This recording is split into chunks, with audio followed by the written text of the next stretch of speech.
उस राजा के यहाँ कोई संतान नहीं थी। राजा सुबह से लेकर शाम तक अपने कारोबार को संभालता और जब रात को सोने के लिए अपने महल के अंदर जाता, इतना बड़ा महल बगैर किसी बच्चे की गूंज, बगैर किसी बच्चे की किलकारी खाने को दौड़ता। क्योंकि भक्तों कहते हैं कि हिरन खेले न जिस वन में वो वन सुनसान होता है। हिरन खेले न जिस वन में वो वन सुनसान होता है, और बच्चा रोए ना जिस घर में वो घर शमशान होता है। तो जय माता की। क्या होता है? शमशान। शमशान क्यों कहते हैं भक्तों? क्योंकि बगैर किसी बच्चे की गूंज एक शमशान की भांति इसलिए कहते हैं क्योंकि हम घूमने के लिए सड़क पर चले जाते हैं, हम घूमने के लिए पार्क के अंदर चले जाते हैं, स्टेडियम के अंदर चले जाते हैं, लेकिन क्या कोई भक्त घूमने के लिए शमशान के अंदर जाता है? नहीं जाता, क्योंकि शमशान का एरिया वीरान एरिया होता है। कहते जय माता दी। और इतना बड़ा महल बगैर किसी बच्चे की गूंज, बगैर किसी बच्चे की किलकारी राजा को खाने को दौड़ता। राजा ने अपने मन में एक दिन विचार किया, अब मैं बूढ़ा हो चुका हूँ, क्या पता कब मेरे प्राण बखेर हो जाए। क्योंकि भक्तों कहते हैं कि जिस भी इंसान ने इस धरती के ऊपर जन्म लिया है उसकी मृत्यु निश्चित है। अतः मैं भी बूढ़ा हो चुका हूँ, अगर मैं मर गया तो मेरे पीछे से मेरे राज्य को कौन संभालेगा। कहते जय माता। राजा ने एक दिन अपने मन में विचार किया कि क्यों ना मैं अपने राज्य को छोड़कर चला जाऊं, ताकि कोई भी मेरे वियोग में मेरे राज्य को कोई संभालेगा, उसके यहाँ कोई संतान होगी तो मेरे राज्य की परंपरा चलती रहेगी। कह दो जय माता की। कह दो जय माता की। राजा ने मन ही मन ऐसा विचार कर लिया और रात ही रात अपने महल को छोड़ दिया, दूर घोर जंगलों की तरफ चल पड़ा। चलते चलते राजा इतनी दूर चला जाता है कि राजा को खुद पता नहीं कहाँ जा रहा है, लेकिन फिर भी चलता जाता है। और थोड़ी दूर जाने के बाद देखा एक बहुत दूर से छोटी सी रोशनी की चिंगारी राजा को दिखाई दी। क्योंकि रात का समय था, रात के समय में तो अगर छोटी सी भी रोशनी दिखाई देती है, थोड़ी सी भी लाइट दिखाई देती है तो दूर से पता चल जाता है। जब उस रोशनी की चिंगारी की तरफ गया तो देखा कि कुछ ब्राह्मण एक झाड़ फूस की झोपड़ी बनाए हुए है, उसके अंदर हवन यज्ञ का कार्यक्रम कर रहे थे। जब हवन यज्ञ निर्जन समाप्त हुआ, पंडित विद्वानों के द्वारा राजा को पहचान लिया। कहते कि राजन, तुम इतने घनघोर जंगल के अंदर इतनी रात को क्या करने के लिए?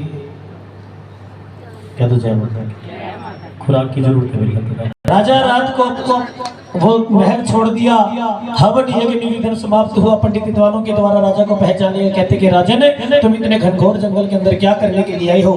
तुम्हें तो इस समय अपने राजमहल के अंदर आराम फरमाना चाहिए था। कहते जय माता। कहते जय माता की। राजा बड़ा दुखी होता है, कहने लगा कि पंडित विद्वानों, मैं अपने राज्य को छोड़कर चला आया हूँ। क्यों? क्योंकि मेरे यहाँ खुद की कोई संतान नहीं है। जो कोई भी मेरे राज्य को मेरे पीछे से संभालेगा, उसके यहाँ कोई संतान होगी तो मेरे राज्य की परंपरा चलती रहेगी, इसलिए मैं अपने राज्य को छोड़कर चला आया। पंडित विद्वान, उस जमाने के पंडित विद्वान बड़े चालाक हुआ करते थे, बड़े विद्वान होते थे। एक इंसान की तरफ देखकर बता दिया करते थे इंसान कैसा है, इसने पिछले जन्मों के अंदर क्या कर्म किए थे, अगले जन्मों के अंदर क्या कर्म करेगा।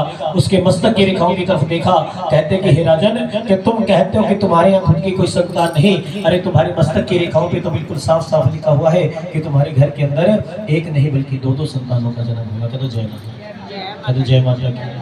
और दो संतानें भी ऐसी राजन, जब तक पृथ्वी और आसमान रहेगा, सूरज और चांद रहेगा, तब तक तेरा और तेरी दोनों कन्याओं का नाम रहेगा। कहते जय माता। उस राजा की धीरे बताते हैं। राजा रात को महल के अंदर लौटता है, विश्राम करता है, सुबह उठता है, माँ के चरणों में हाजिर लगाता है। माँ, जिस प्रकार से पंडित विद्वानों ने बताया, अगर ये बातें सच हो जाए तो मैं तेरे नाम का पूजन में जागर करवाऊंगा, चारों तरफ फल फूली नाम बंटवाऊंगा, मिठाइयां बंटवाऊंगा। जैसा कि उस राजा की किस्मत थी। और पंडित विद्वानों की वाणी के 10वें ही महीने रानी की कोख से एक सुंदर कन्या का जन्म हुआ। राजा ने पंडित विद्वानों को बुलवाया और कन्या की जन्म कुंडली के बारे में पूछने लगे। कहते जय माता। हम लोग अगर हमारे घर में कोई संतान पैदा होती है तो हम सबसे पहले काम क्या करते हैं? क्या काम करते हैं? सबसे पहले कारी की आवाज आती है। अच्छा, घर में बच्चे का जन्म हुआ है, उसके बाद पंडित ने सोचा 2 दिन पीछे भी बुला लो, कोई फर्क नहीं पड़ता।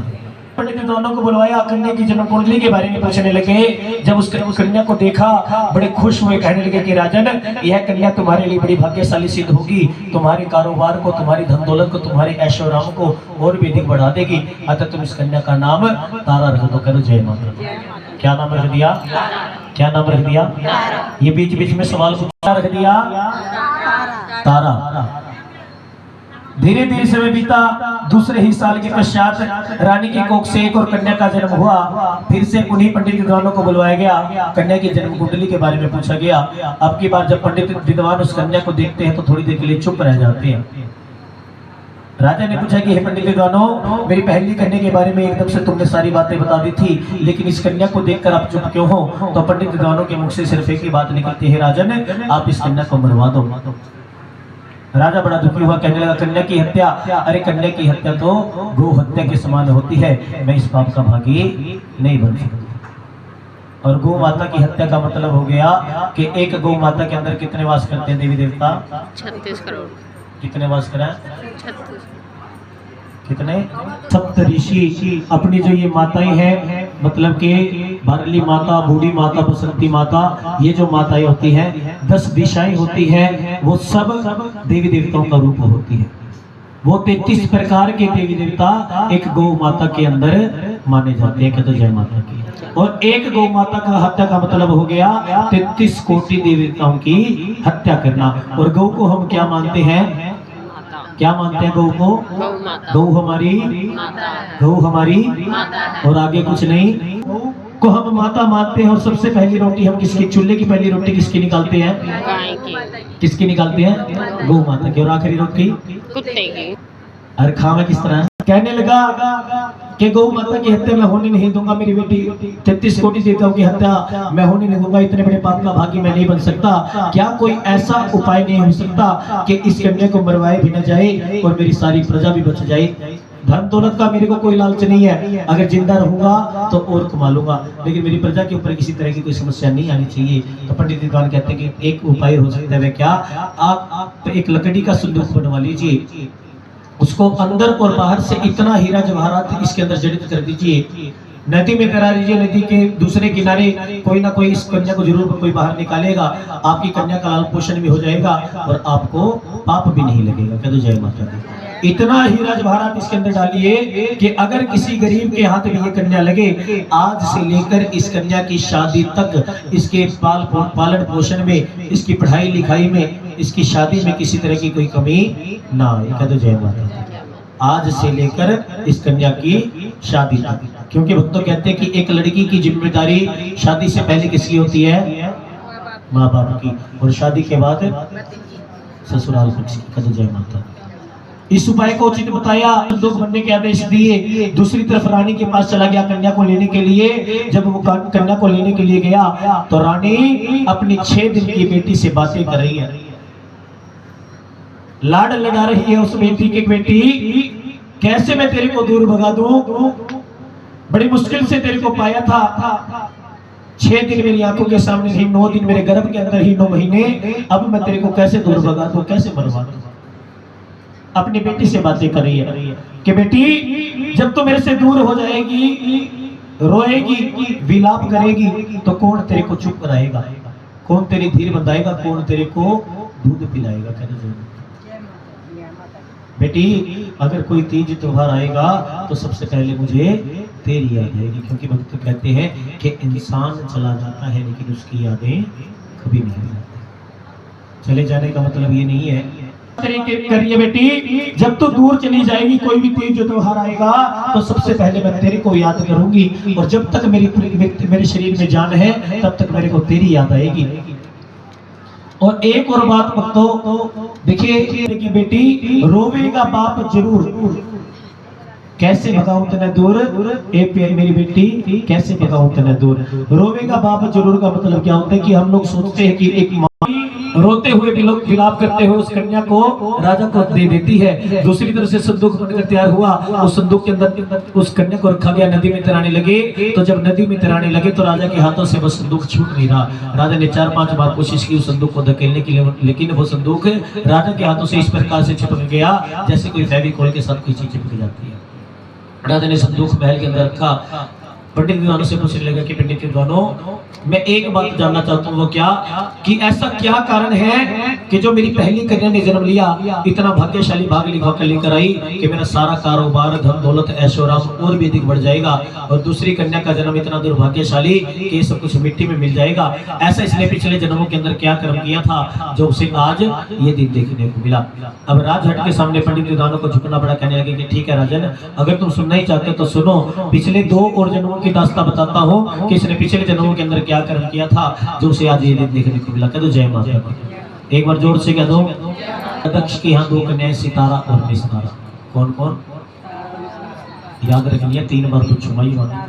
सितारा और दोनों बहनें माँ भगवती के अंदर अटूट विश्वास रखती थी। जहाँ कहीं भी माँ की महात्म कथाएं होती, माँ का पूजन होता, माँ का जागरण होता, उन सब के अंदर बढ़ चढ़ कर हिस्सा लिया करती थी। एक दिन नवरात्रों के दिन चले हुए थे, और नवरात्रों में दिन कौन सा था? एकादशी का।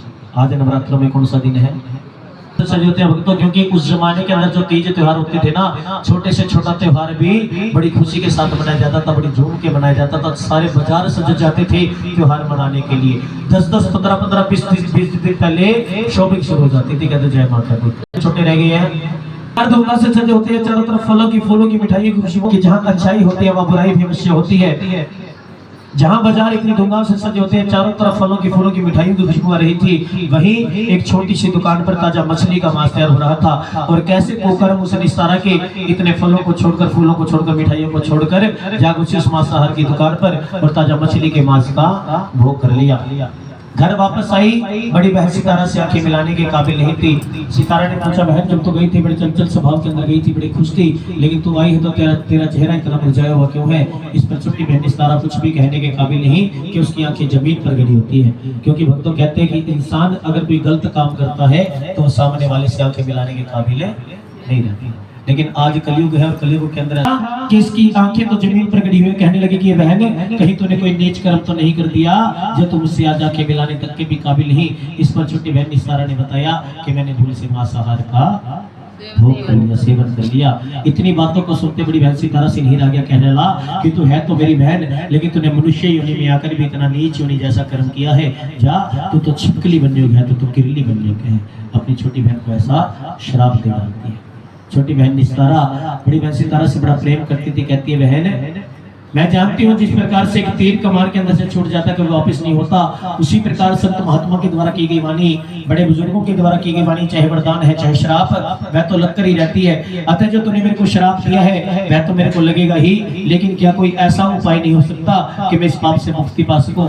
तो इस पर सितारा ने बताया कि इंसान अगर निस्वार्थ भाव से किसी के काम आए, बिना अपना फायदा देखे अगर किसी के काम आए, जय माता की। देखिए फिर से निवेदन तो कहती है उसको कि इंसान अगर निस्वार्थ भाव से, बिना ये स्वार्थ देखे कि मुझे ये काम करने से कोई फायदा होगा या नहीं होगा, अगर किसी के काम आए तो उसके सारे पाप धुल जाते हैं।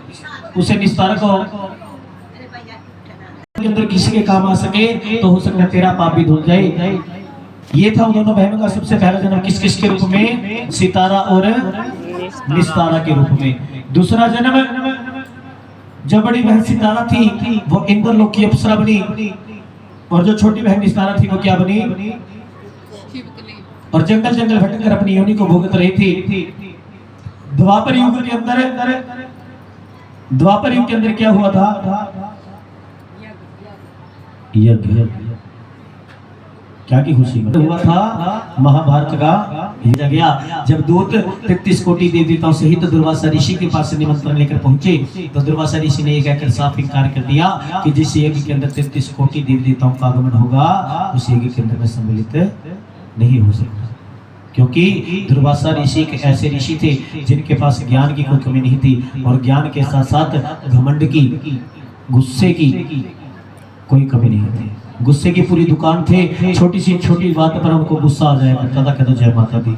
उन्होंने सोचा था कि सबसे पहला निमंत्रण मेरे पास आएगा तो मैं इस यज्ञ के अंदर जाऊंगा। ये तो सभी देवी देवताओं को निमंत्रण भेजने के बाद आखिरी में मेरे पास आई है तो मैं इस यज्ञ के अंदर सम्मिलित नहीं होऊंगा। दूतों ने सारा वृत्तांत जाकर पांडवों को सुनाया। बगैर दुर्वासा ऋषि के उस यज्ञ को प्रारंभ करने की तैयारी होने लगी। जब दुर्वासा ऋषि ने देखा कि तो मेरे बगैर ही इस यज्ञ को शुरू किया जा रहा है फिर से बड़ा गुस्सा करने लगे। क्यों? क्योंकि उनको ये लगा था कि ये देवी देवता मेरे को मनाने के लिए आएंगे, पांडव मेरे को मनाने के लिए आएंगे इस यज्ञ में जाने के लिए, लेकिन वो तो नहीं आए, मेरे बगैर ही इस यज्ञ को शुरू कर रहे हैं। बड़ा गुस्सा होता है उनको आता है, और अपने गुस्से में उनको वरदान मिला हुआ था किसी भी पशु का, किसी भी पक्षी का रूप धारण कर सकते हैं। अपने वरदान का नाजायज फायदा उठाया, एक काले जहरीले सांप का रूप धारण कर लिया और पहुंच गया उस यज्ञ के अंदर, जो कि विशेष मार्ग था सभी देवी देवताओं को उस यज्ञ के अंदर सम्मिलित होने का। उस विशेष मार्ग के बीचों बीच जाकर बैठ जाते हैं, ताकि कोई भी देवी देवता उस यज्ञ के अंदर सम्मिलित होना चाहेगा उसे ये काट लेंगे तो इस यज्ञ के अंदर सम्मिलित नहीं हो पाएंगे और ये यज्ञ पूरा नहीं हो पाएगा। जब श्री शंकर भगवान और माता पार्वती दोनों इस यज्ञ के अंदर चलने की तैयारियां करने लगे, तो माता पार्वती की नजर उस काले सर्प पर पड़ती है। कहते हैं हे नाथ ये कैसी लीला है तुम्हारी, ये जो काला सर्प इस विशेष मार्ग के बीचों बीच आकर बैठा है, ये तो सभी देवी देवताओं को डस लेगा, तो इस यज्ञ के अंदर कैसे सम्मिलित होंगे। श्री शंकर भगवान के मुख से कुछ न निकलते हुए एक हल्की सी मुस्कुराहट निकली, जिसके साथ एक ठंडी हवा का झोंका चला। ऐसी ठंडी हवा का झोंका चला, ऐसी ठंडी हवा का झोंका चला कि उस काले सर्प को वो सो गया। जितनी देर वो सोया उतनी देर के अंदर सभी देवी देवता एक एक करके उस यज्ञ के अंदर शामिल हुए। दूसरी तरफ दुर्वासा ऋषि की आंखें खुली, देखा कि तो सभी देवी देवता इस यज्ञ के अंदर सम्मिलित हो चुके हैं, अब मैं क्या करूं। झट से अपना रूप बदला, एक पक्षी का धारण कर लिया, अपनी चोंच में मरे हुए काले सर्प को उठाया और पहुंच गया भंडारे के अंदर। और जो कि ताजा खीर का प्रसाद तैयार हो रहा था, सबकी आंखों से बचकर उस खीर के कढ़ाई के अंदर उस काले सर्प को डाल दिया। कह दो जय माता दी, कह दो जय माता दी।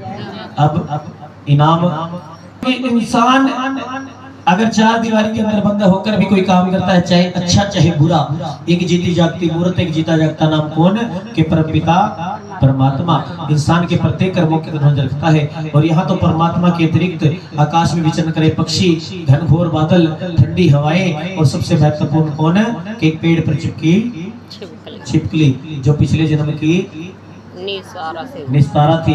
पूर्व जन्म की सारी बातें याद थी, अपने मन में विचार कर लिया अगर मैं इन देवी देवताओं के प्राणों की रक्षा कर सकूं तो हो सकता है मेरा पाप धुल जाए। जब उस खीर के प्रसाद को बांटा जाने लगा तो छिपकली ने भी खीर के कढ़ाई के अंदर छलांग लगा दी। कहते जय माता दी। अब आप लोग एक बात बताइए, में ये उस छिपकली का बुरा कर्म था। बुरा कर्म क्यों था? क्योंकि देवी देवताओं को इस बात का नहीं पता कि उस खीर के कढ़ाई के अंदर पहले से ही काला सर्प भरा हुआ पड़ा है। हम लोग किस पर विश्वास करते हैं? अपने देखी पर। और आंखों देखी में देवी देवताओं की आंखों के सामने किसने उस खीर के प्रसाद को दुष्ट उसके लिए कहने लगे कि इसे भला बुरा कहने लगे, और उस खीर के प्रसाद को दूर खड्डा खोदकर खिलाए जाने के लिए कहा गया, ताकि कोई भी पशु पक्षी जीव जंतु उस खीर के प्रसाद को खाकर मर न जाए। जब उस खीर के प्रसाद को खिलाया जाने लगा तो छिपकली के अतिरिक्त मरे हुए काले सर्प को पाया गया, सांप को पाया गया। अब देवी देवताओं को सारा वृत्तांत समझ में आ गया कि तो छिपकली ने हमारे प्राणों की रक्षा की है। इसीलिए छिपकली के लिए सभी मनोकामनाएं मांगते हैं कि इसे अगले जन्म के अंदर सर्वश्रेष्ठ योनि यानी मनुष्य योनि प्राप्त हो। कर जय माता दी। क्योंकि भक्तों कहते हैं कि योनियों में जो सर्वश्रेष्ठ योनि होती है वो कौन सी होती है? मनुष्य की योनि होती है। क्योंकि 84 लाख योनियां निकालने के बाद कहीं जाकर आप लोगों को ये मनुष्य का छोला मिलता है। कहते जय माता। मैंने बताते हुए कहा था कि हे राजन कि तेरे घर के अंदर एक नहीं बल्कि दो संतानों का जन्म होगा, और 2 संतानें भी ऐसी होंगी जब तक पृथ्वी और आसमान रहेगा, सूरज और चांद रहेगा, तब तक तेरा और तेरी दोनों कन्याओं का नाम रहेगा। वो नाम यही था कि जहाँ भी तारा का नाम आप लोग सुनोगे, रुकमण का नाम, रुक्को का नाम अपने आप मुख से आपके निकल जाएगा, क्योंकि वो नाम अमर हो चुके हैं। कहते जय माता, कहते जय माता की, कहते जय माता के अंदर कराया तो पहली ही बारी में वो संदूक राजा के हाथों से छूट गया।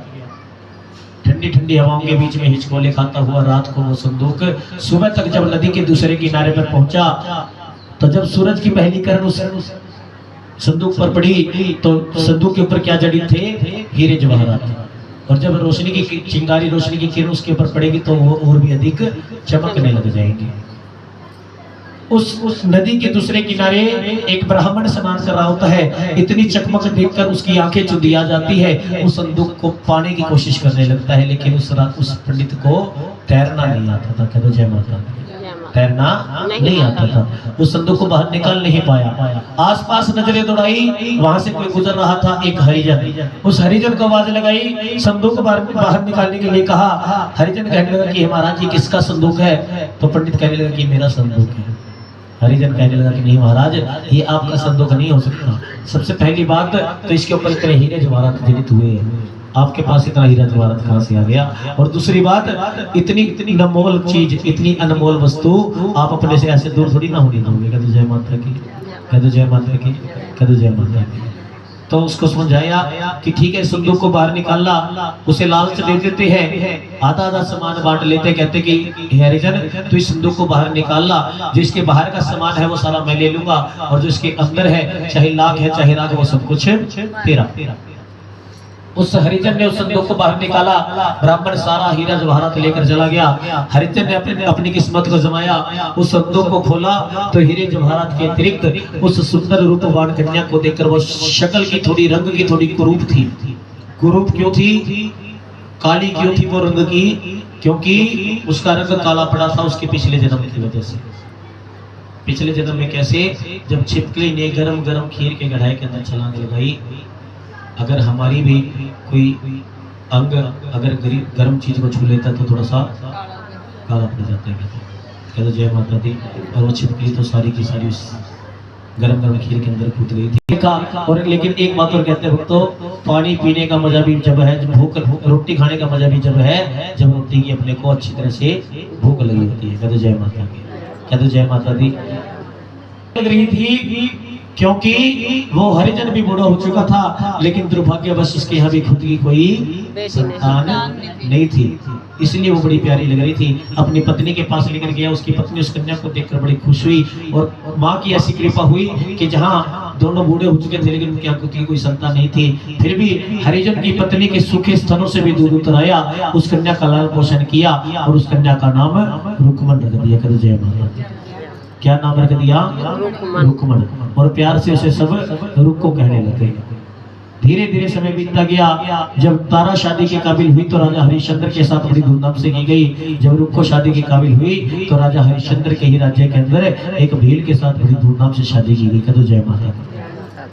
रुको की सास राजा के यहाँ सफाई आदि का काम करने के लिए जाया करती थी। एक दिन वो बीमार पड़ गई, निदान रुको को जाना पड़ा। जब रुको सफाई कर रही होती है तो तारा की नजर उस पर पड़ती है। पूर्व जन्म के योग से उसे पहचान लेती, कहती बहन तू मेरे पास आकर बैठ।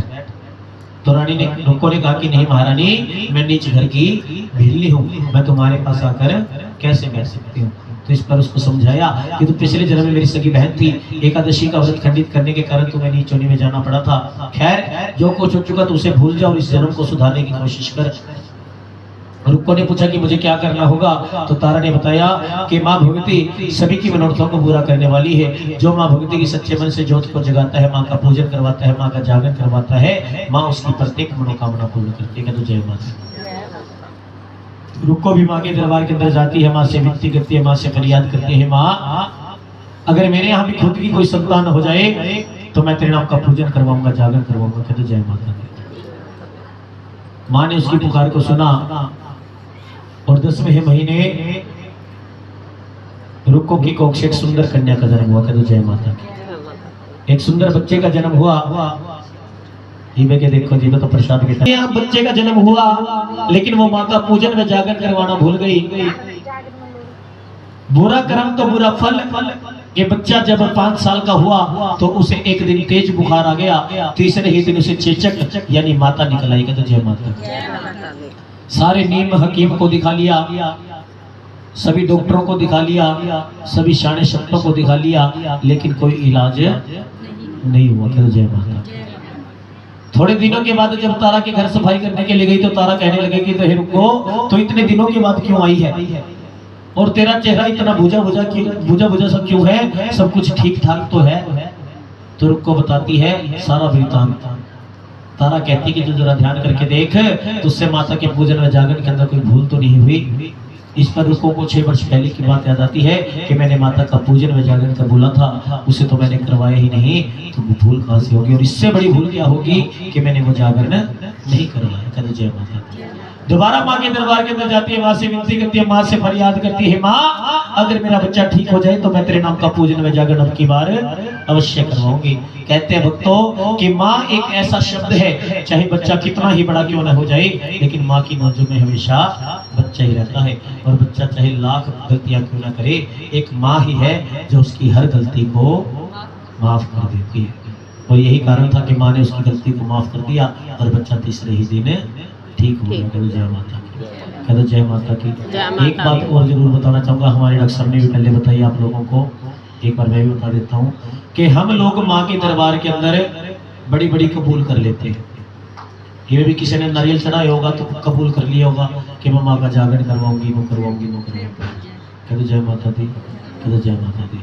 देखिए भक्तों, माँ तो अपना काम कर देती है, माँ तो अपना काम कर देती है, लेकिन हम लोग अपना काम करना भूल जाते हैं। कहते जय माता दी। कई बार तो भूल, बच्चा ठीक हो गया तो माँ के मंदिर के अंदर गई, माँ के चाकर उसे निवेदन किया कि हे पंडित विद्वानों, आप इस शनिवार को मेरे घर के अंदर पधार कर मेरे घर में माता का पूजन व जागरण करे, वह मुझे कृपार्थ करे। कहते जय माता दी।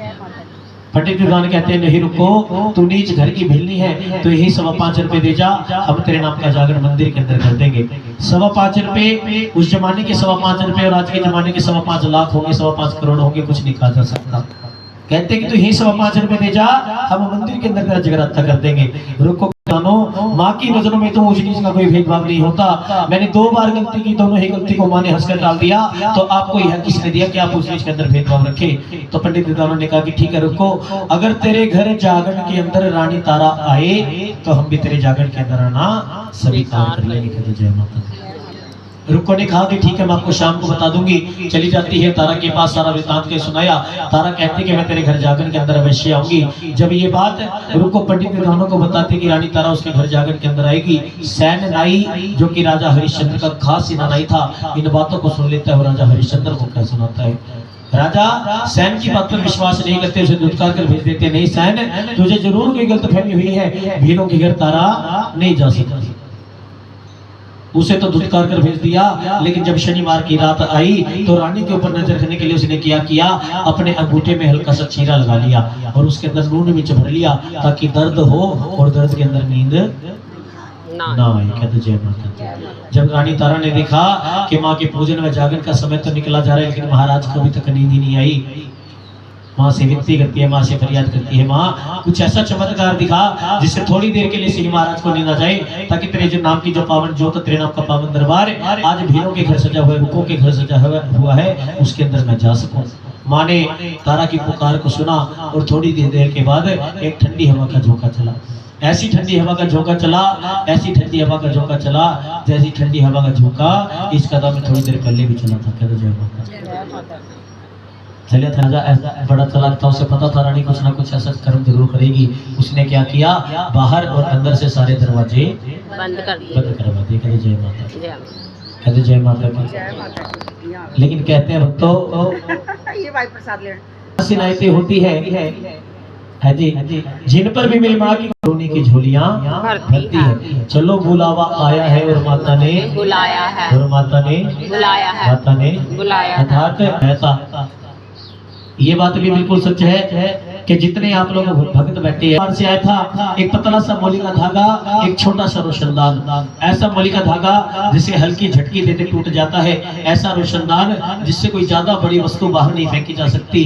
दोनों ही रानी तारा के काम आए कि उस पतले के से मोली के धागे के सहारे रानी तारा जैसा बोझ उस छोटे से रोशनदान से बाहर निकला और जागरण वाले स्थान पर पहुंच गया। जल्दबाजी के कारण उसका हाथ का रेशमी रुमाल और पांव की पायल रास्ते में गिर जाती है, लेकिन उसे कुछ नहीं पता, वो तो जागरण वाले स्थान पर पहुंचकर माँ का पूजन में जागरण शुरू करवाती है। कहते जय माता की। दूसरी तरफ राजा की आंखें खुली, रानी को महल के अंदर न पाकर पहुंच जाते हैं जागरण वाले स्थान पर, क्योंकि पता था भी कहाँ गई होगी रानी, ढूंढने की जरूरत नहीं थी। हाथ में वही रेशमी रुमाल और पांव की पायल रास्ते में दिखाई देती है, उठाकर अपनी जेब के अंदर रख लेते हैं और पहुंच जाते हैं जागरण वाले स्थान पर। एक खंबे के पीछे बैठकर सारा माँ का पूजन व जागरण सुनते हैं। जब जागरण पूजन सब निवेदन समाप्त होते हैं, आरती होती है, प्रसाद बांटा जाता है, तो सबसे पहला प्रसाद रानी तारा को दिया जाता है। रानी तारा उस प्रसाद को अपनी झोली के अंदर रख लेती है। सारी संगत कहती कि हे रानी, आपने प्रसाद को क्यों नहीं खाया? अगर आप प्रसाद को नहीं खाएंगी तो हम में से कोई भी प्रसाद को नहीं खाएगा। खाएगा, क्यों नहीं खाएगा? क्योंकि ये सोचा भाई नीच के घर का प्रसाद किस चीज का था? राजा मांस का प्रसाद था, क्योंकि जो जागरण होते थे वो काली माँ की जागरण होते थे और उसके अंदर बकरे के शीश की, भैंसे के शीश की बलि चढ़ाई जाती थी, उनका प्रसाद बनाया जाता था। रानी तारा ने कहा कि ये प्रसाद तो मेरे पति के लिए है, अब मुझे मेरा प्रसाद दो।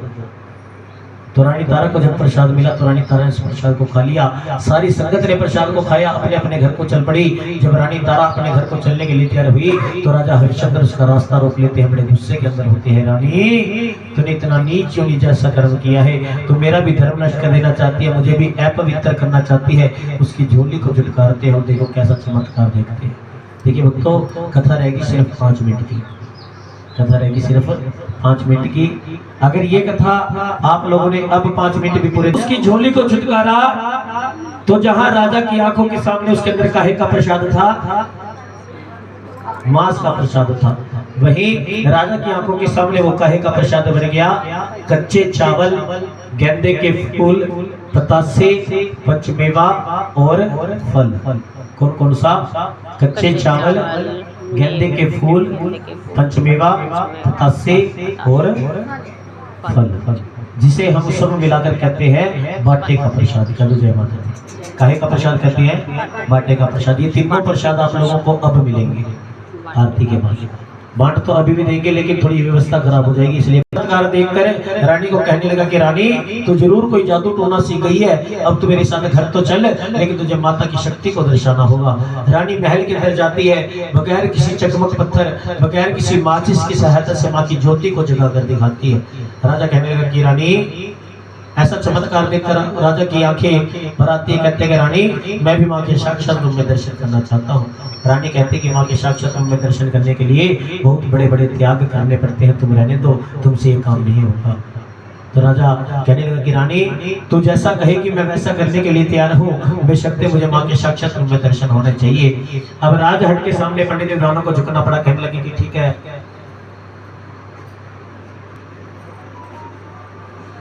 कह दो जय माता दी, कह दो जय माता दी, कह दो जय माता दी। के लिए तैयार हो, बेशक मुझे माँ के साक्षात रूप में दर्शन होने चाहिए। राजहट के सामने लोगों को झुकना पड़ा। कहने लगे ठीक है, तारा को झुकना पड़ा। कहते ठीक है राजन, अगर तुम जिद ही कर रहे हो तो सबसे पहले अपनी तलवार को उठाओ और इस पूरे संसार में जिसको तुम सबसे ज्यादा प्यार करते हो उसका शीश काट कर मेरे पास लाकर रख दो।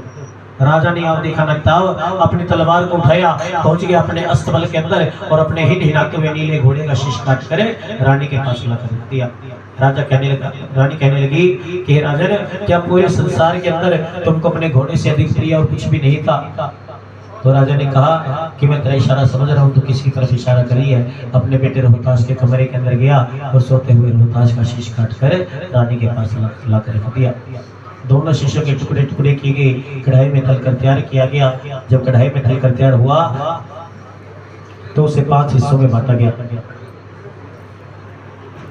अगर प्रसाद तैयार हो गया हो एक कटोरी में 5 हिस्से किस किसके? तो रानी ने बताया कि पहला हिस्सा इस मेरी माँ भगवती का, दूसरा तुम्हारे नीले घोड़े का, तीसरा तुम्हारे बेटे रोहताश का, चौथा तुम्हारा, व 5वां मेरा।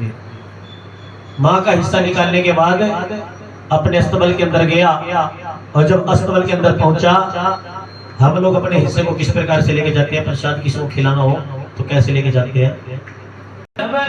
अस्तबल के अंदर गया, अपने घोड़े को देखकर बड़ा खुश हुआ।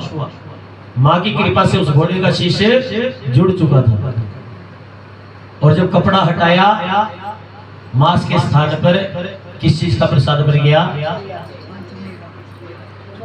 काले चने का प्रसाद बन गया। उसको हिस्सा देकर आया, अपने बेटे को आवाज लगाई पुत्र हिताश, लेकिन पुत्र हिताश नहीं आया।